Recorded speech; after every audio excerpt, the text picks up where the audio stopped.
The Connecticut Center for Advanced Technology is such a critical component, here in Connecticut. We're lucky to have, an organization like that helps bring new technology, into the manufacturing supply chain here in Connecticut.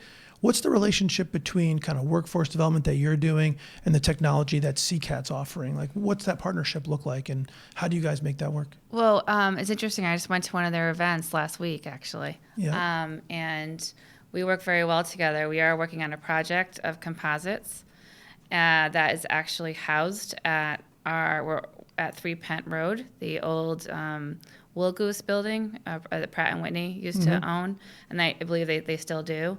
And that's something to help the airline industry. So the collaboration has been amazing, I feel, than ever. I think in the past we've worked in silos, and I think now the collaborative efforts that we have are just going to help everything moving forward. CCAT tends to have a little more courses maybe for training that we won't have. So when we go back to the grant that I just spoke to, if we can't provide that for you, then CCAT can. And that's how we can collaborate and help that individual who needs a certain type of training to move forward.